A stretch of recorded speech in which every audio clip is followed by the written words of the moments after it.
तो एक स्पेसशिप जो कि अपने डेस्टिनेशन पर पहुंचने से पहले अचानक से एक बहुत बड़े एस्टेरॉयड से टकरा जाता है और जाकर एक बहुत बड़े प्लेनेट पर क्रैश कर जाता है, जहां पर ह्यूमन से भी बहुत बड़ी बड़ी स्पाइडर्स मौजूद हैं जो कि ह्यूमंस की ही खून की प्यासी हो गई हैं। तो क्या उस स्पेसशिप में मौजूद सर्वाइवर्स अपनी जान को बचा पाएंगे, और अगर वो अपनी जान को बचा भी लेते हैं तो उन स्पाइडर से कैसे बचेंगे, वो सारी चीजें आपको जानने के लिए मिलेंगी इस कहानी में। इस मूवी की कहानी काफी ज्यादा इंटरेस्टिंग और काफी ज्यादा लाजवाब है, और किसी को नहीं पता कि इस कहानी में कब क्या हो जाए। तो उम्मीद है कि आप लोगों को भी ये कहानी पसंद आएगी। तो कहानी की शुरुआत फ्यूचर की दुनिया से बोरियलिस नाम के एक स्पेसशिप से होती है, जो कि स्पेस में ट्रैवल करते हुए एक प्लेनेट की तरफ जाने की कोशिश कर रहा था। उसी स्पेसशिप के अंदर काफी सारे लोगों को कायरो स्लीप के अंदर रखा गया था, क्योंकि अभी भी उस स्पेसशिप को उसके डेस्टिनेशन पर पहुंचने के लिए 4 साल का समय लगने वाला था। तभी अचानक से एक बहुत बड़ा एस्ट्रॉयड उस स्पेसशिप से जाकर टकरा जाता है और स्पेसशिप का आधे से ज्यादा हिस्सा बर्बाद हो चुका था।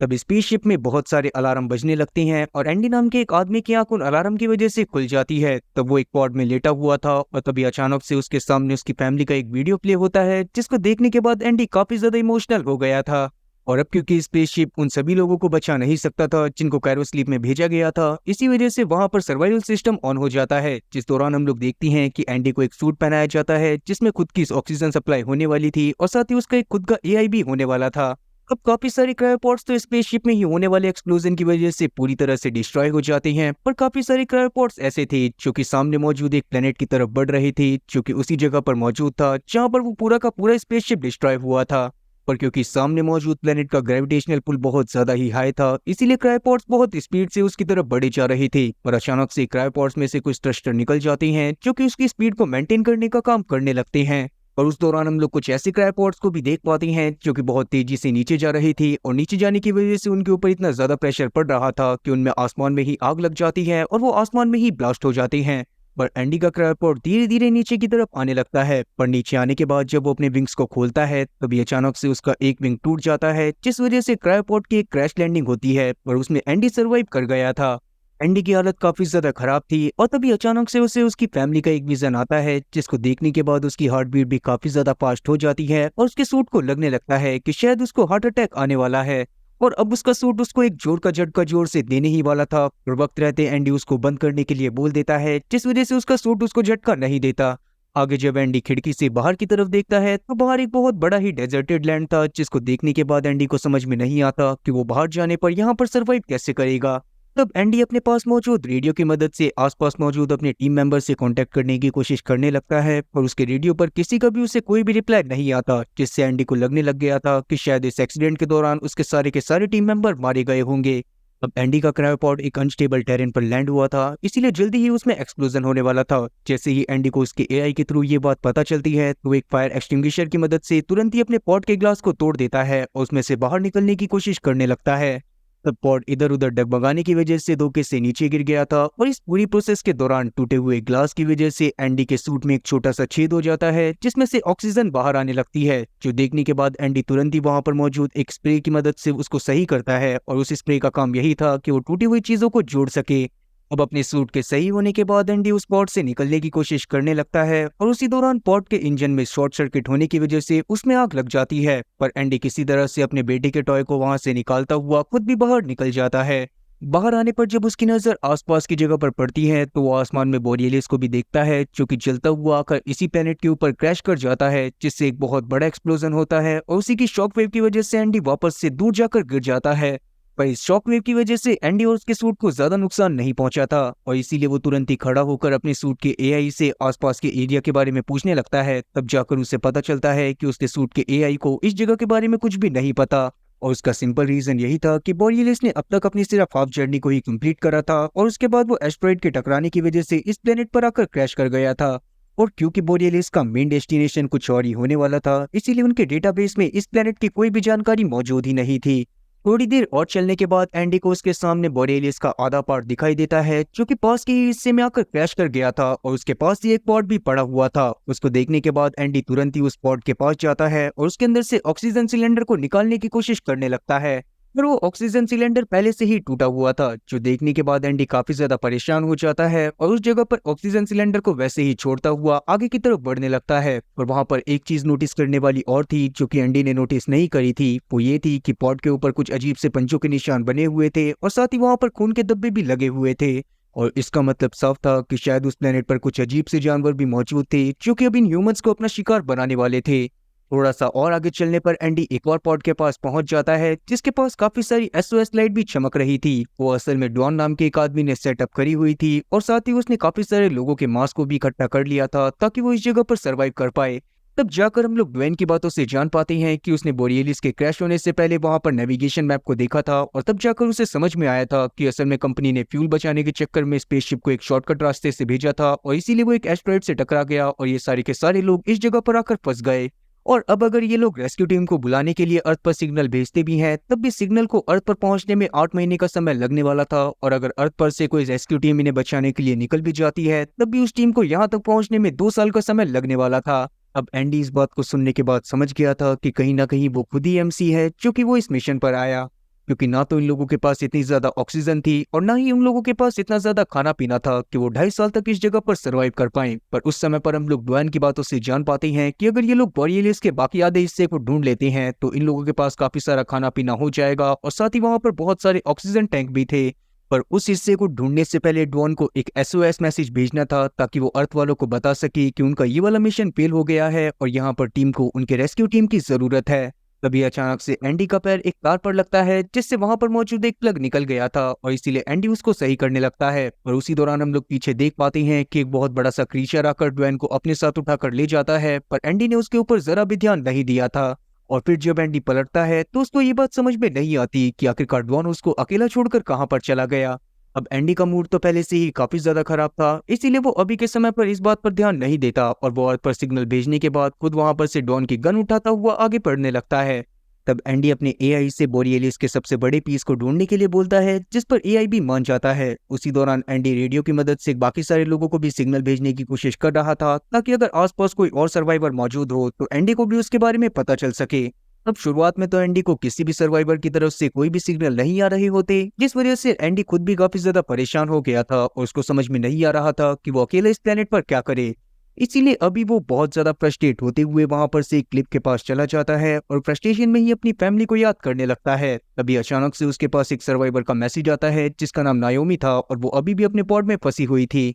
तब नायोमी एंडी को अपनी लोकेशन भेज देती है जो कि एंडी से काफी ज्यादा दूर थी, इसीलिए एंडी वहां पर जाने के बारे में सोचने लगता है। पर उसका एआई कंप्यूटर उसे बताता है कि अगर वो उस जगह पर जाता है तो हो सकता है कि रास्ते में ही उसकी ऑक्सीजन खत्म हो जाए। अब पहले तो एंडी इस रिस्क को लेने में काफी ज्यादा डर रहा था, पर बाद में नायोमी उसे बताती है कि अगर वो उसके पॉड तक पहुंच जाता है तो नायोमी खुद ही अपने ऑक्सीजन सिलेंडर की मदद से नायोमी और साथी एंडी दोनों की ही जान को बचा लेगी। तो एंडी उसकी बात को मान जाता है और उसके पॉड पर जाने का डिसाइड करता है। अब इसी तरह से काफी घंटे बीत जाते हैं और एंडी लगातार नायोमी की लोकेशन की तरफ बढ़ता रहता है। उस दौरान वो लगातार नायोमी से बात भी करे जा रहा था जिस वजह से उसे अकेलापन भी महसूस नहीं हो रहा था। एंडी को उसी तरह से चलते हुए पूरी रात हो चुकी थी और रात में उस जगह पर बर्फबारी भी होने लगती है जिस वजह से एंडी को थोड़ा सा अच्छा भी लग रहा होता है। पर जैसे जैसे वो आगे बढ़ता रहता है वैसे ही उसे कुछ अजीब सी आवाजें आने लगती हैं और वो जमीन पर नोटिस करता है कि वहां पर किसी जानवर के चलने के निशान थे। शुरू में तो एंडी इस चीज को नजरअंदाज करता है, पर जब वो थोड़ा सा और आगे जाता है तो वहां पर जाने पर उसे एक बहुत बड़ा स्पाइडर वेब दिखाई देता है जिसको देखने के बाद वो काफी ज्यादा डर गया था और साथ ही अब उसको समझ में नहीं आ रहा था कि उसको क्या करना चाहिए। तब एंडी उतना तेज चलने लगता है जितना तेज वो चल सकता था, पर तब नायोमी उसे बताती है कि उसके पास ही कुछ लोग मौजूद हैं जो कि आगे चलकर उनकी ही टीम में होने वाले थे और नायोमी उनके ट्रैकर को ट्रैक डाउन करके उनकी डिटेल्स बता रही थी। और जब से नायोमी उनसे कांटेक्ट करने की कोशिश कर रही थी तब से वो लोग उसे कोई भी रिस्पॉन्डिंग नहीं दे रहे थे। ये बात जानने के बाद एंडी तुरंत ही अपने स्कैनर डिवाइस को चालू करता हुआ उधर की तरफ देखने लगता है जहाँ पर कुछ लोग खड़े तो हुए थे, पर अंधेरा होने की वजह से एंडी उन्हें सही से देख नहीं पा रहा था। तब एंडी तुरंत ही उस डायरेक्शन की तरफ एक प्लेयर गन को चलाता है जिसकी प्लेयर जब नीचे की तरफ आती है तो एंडी के एकदम होश उड़ जाती हैं, क्योंकि असल में उस जगह पर एक बहुत बड़ी एलियन स्पाइडर खड़ी हुई थी जिसके पेट के अंदर से ही उन ट्रैकर्स के सिग्नल आ रहे थे। अब उस स्पाइडर को देखने के बाद तो एंडी की एकदम पतलून गीली हो जाती है और वो अपनी पतलून को पकड़ता हुआ वहां से भागने की कोशिश करने लगता है, जिस दौरान स्पाइडर भी अब उसके पीछे आने लग गई थी ताकि वो उसको अपना भोजन बना सके। अब वो स्पाइडर लगातार एंडी के ऊपर अटैक करती रहती है, पर एंडी किस्मत से हर एक अटैक से बचता हुआ वहां से भागने की कोशिश करने लगता है। उस दौरान वो धोखे से एक क्लिफ से नीचे गिर गया था जिस वजह से उसे गिरते समय तो काफी ज्यादा चोट लगी थी, पर नीचे गिरते समय वो बहुत सारी स्नो के ऊपर गिरा था, इसीलिए उसकी बॉडी के ऊपर ज्यादा इम्पैक्ट नहीं पड़ता।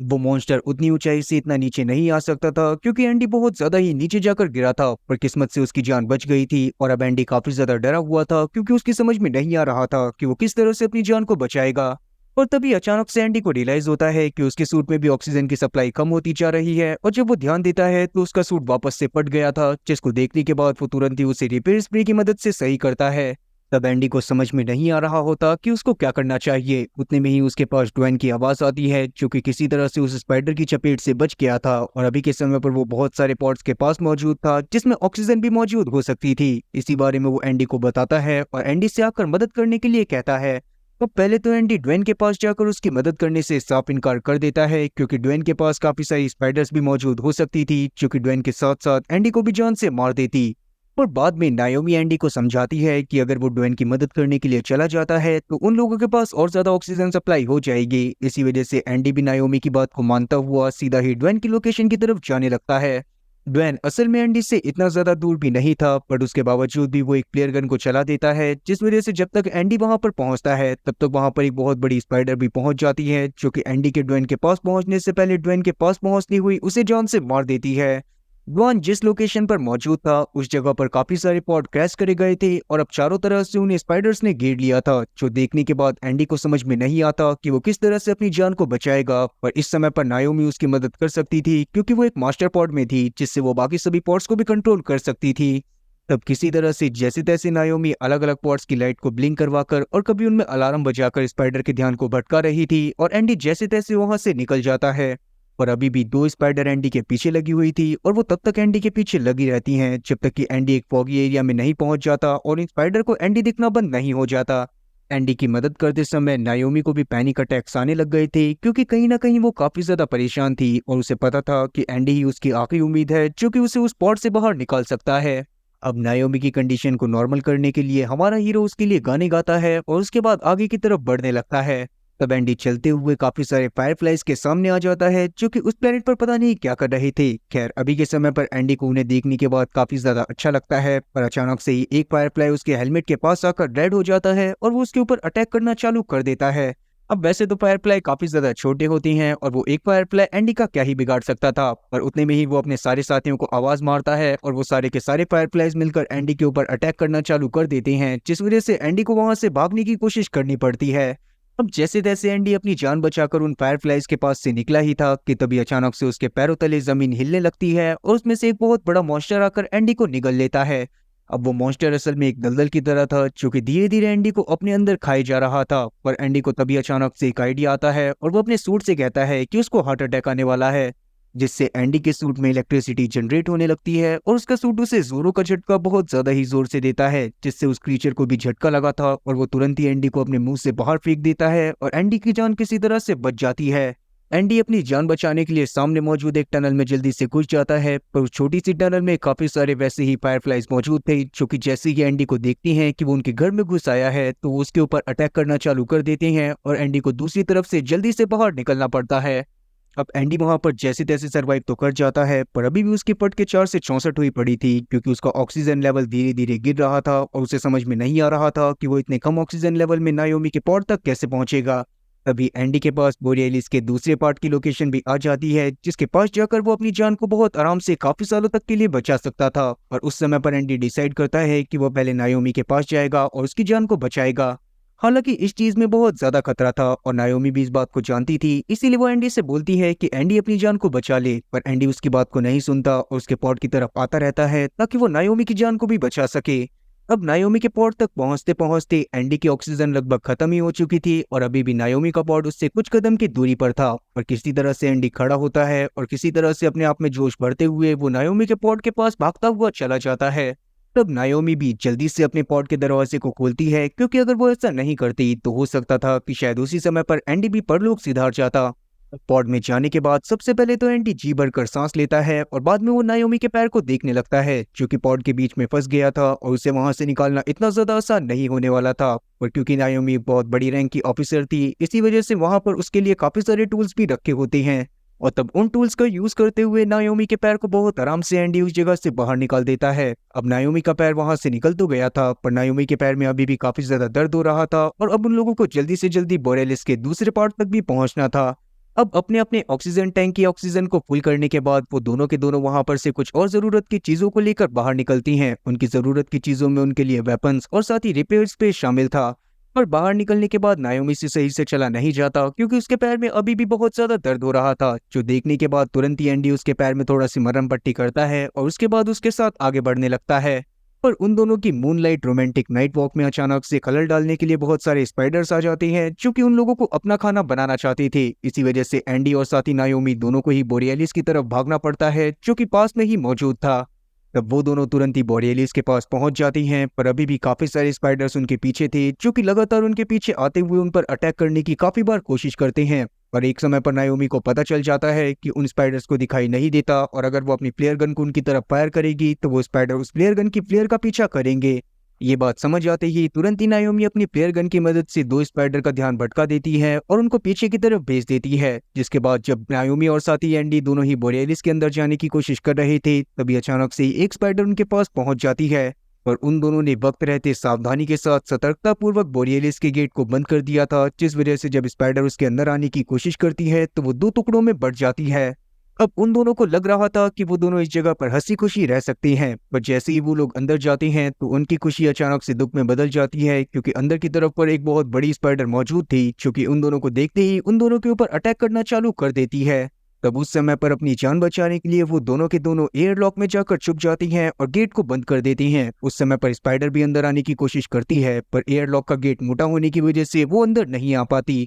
तब एंडी एक बार वापस से अपनी फैमिली को याद करने लगता है और उस दौरान हम लोग एंडी की बातों से जान पाते हैं कि असल में एक कार एक्सीडेंट के दौरान उसकी पूरी फैमिली मारी गई थी, और क्योंकि उस समय पर एंडी ड्राइव कर रहा था और वो ही बच गया था, इसीलिए एंडी को बहुत ज्यादा ही दुख था और वो इस मिशन पर आया था। अब ये सारी बातें सोचने के बाद वापस से एंडी काफी ज्यादा परेशान हो गया था और तब नायोमी उसे हक करते हुए संभालती है। उसी समय पर वो स्पाइडर भी उस एयरलॉक के गेट को तोड़ने की कोशिश कर रहा था, जिसमें वो सफल भी होने वाला था। तब एंडी और नायोमी दोनों को ही लगता है कि शायद उन दोनों की जान जाने वाली है, इसीलिए वो दोनों एक दूसरे को कस के गले लगा लेते हैं। पर तभी अचानक से नायोमी को एंडी की पीठ के पीछे एक और दिखाई देता है, जिसमें बहुत सारी फायरफ्लाइज भरी हुई थी, और उसको देखने के बाद नायोमी के दिमाग में एकदम से एक आइडिया आता है। और अब जैसे ही स्पाइडर एयरलॉक को तोड़कर अंदर आने की कोशिश करती है, वैसे ही नायोमी उसके फेस के ऊपर उन फायरफ्लाइज के गुच्छे को फेंक देती है, जिससे तुरंत ही वो सारी की सारी फायरफ्लाइज स्पाइडर के ऊपर ही अटैक करना चालू कर चुकी थी। अब इससे नायोमी और साथी एंडी दोनों को ही टाइम मिल गया था और वो दोनों के दोनों वहां से भागकर बाहर की तरफ आ जाते हैं, जहां पर वो देख रहे थे कि वो किस तरह से अपनी जान को बचा सकते हैं। पर अभी भी वो स्पाइडर उन दोनों के पीछे लगातार आ रहा था। इसी वजह से उन दोनों को अपनी जान बचाने के लिए फर्स्ट फ्लोर जितनी हाइट से नीचे कूदना पड़ता है, जिस दौरान उन दोनों की ही चोट लग गई थी। पर वो स्पाइडर नीचे आ गया था और उन दोनों का लगातार पीछा करे जा रहा था। एंडी अपनी और नायोमी की जान बचाने के लिए अपने पास मौजूद रिपेयर स्प्रे की बोतल को स्पाइडर के मुंह में फेंक देता है, और जैसे ही स्पाइडर उसे चबाता है, वैसे ही थोड़ी देर के लिए उसका मुंह बंद हो जाता है और उस दौरान एंडी और साथी नायोमी को वहां से निकलने का मौका मिल जाता है। अब क्योंकि वो लोग बोरेलिस के इस पार्ट से बाहर नहीं जा सकते थे, क्योंकि बाहर और भी काफी सारी स्पाइडर्स होने वाली थी, इसी वजह से उन लोगों के पास एकमात्र रास्ता सिर्फ यही बचा था कि वो लोग इस स्पाइडर को यहीं पर जान से मार दें। उतने में ही वो स्पाइडर रिकवर होकर वापस से नायोमी और एंडी की तरफ बढ़ने लग गया था, जो देखने के बाद नायोमी किसी तरह से साइड में कूद जाती है और बहुत ज्यादा शोर मचाने लगती है ताकि वो स्पाइडर को अपने पीछे बुला सके। और अब जैसे ही वो स्पाइडर एंडी से थोड़ा सा दूर जाती है, वैसे ही नायोमी वापस से भागना चालू कर देती है ताकि वो अपनी जान को भी बचा सके। उसी दौरान अचानक से एंडी के सामने काफी सारे क्रायोपॉड्स आ जाती हैं, जिनमें से कुछ वर्किंग भी थी, और उनको देखने के बाद एंडी के दिमाग में कुछ आइडिया आता है। तब वो जल्दी से एक क्रायोपॉड में जाकर बैठ जाता है और नायोमी से बोलता है कि वो अपने ऊपर कुछ लाइट को लपेट कर भागती हुई उसके क्रायोपॉड के नीचे से निकले, ताकि जैसे ही उसके क्रायोपॉड के नीचे स्पाइडर आए, वैसे ही वहां पर एंडी अपने क्रायोपॉड को चालू करता हुआ उस स्पाइडर को कुचलकर जान से मार दे। अब इस प्लान में काफी ज्यादा रिस्क भी था, क्योंकि जमीन से टकराने की वजह से एंडी की भी मौत हो सकती थी, इसीलिए पहले नायोमी इसके लिए मना करती है, पर बाद में एंडी उससे फोर्सफुली ये सब करवाता है। किस्मत बहुत ज्यादा सही होने की वजह से एंडी का निशाना एकदम सही जगह पर लगता है और उसका पॉट जाकर सीधा ही स्पाइडर से क्रैश कर जाता है, जिस दौरान स्पाइडर के दो टुकड़े हो गए थे और वो मारा गया था। तब नायोमी खुद भी काफी ज्यादा डर गई थी और वो जल्दी से भागते हुए पॉट के पास जाती है, जहां पर पास में ही एंडी की बॉडी भी पड़ी हुई थी, जिसको देखने के बाद नायोमी को शुरुआत में लगता है कि एंडी मारा गया है, इसीलिए वो रोने लगती है। पर उसके अगले ही पल एंडी वापस से खड़ा हो जाता है, जिसको देखने के बाद नायोमी काफी ज्यादा खुश होती है और वो दोनों ही एक दूसरे का हाथ पकड़ते हुए बोरियलिस के ग्लास वाले पार्ट के पास जाती हैं और अपने सामने सूरज को उगते हुए देखने लगते हैं। जिसके साथ ही ये मूवी भी यहीं पर खत्म होती है। तो उम्मीद है कि एक्सप्लेनेशन अच्छी लगी होगी, और अगर एक्सप्लेनेशन अच्छी लगी हो तो चैनल को सब्सक्राइब करना और बेल नोटिफिकेशन को ऑल पर सेलेक्ट करना, और वीडियो को भी लाइक करना। मैं ऐसी ही और मजेदार एक्सप्लेनेशन वीडियोस लाता रहूंगा। खैर, तब तक के लिए टाटा और गुड बाय।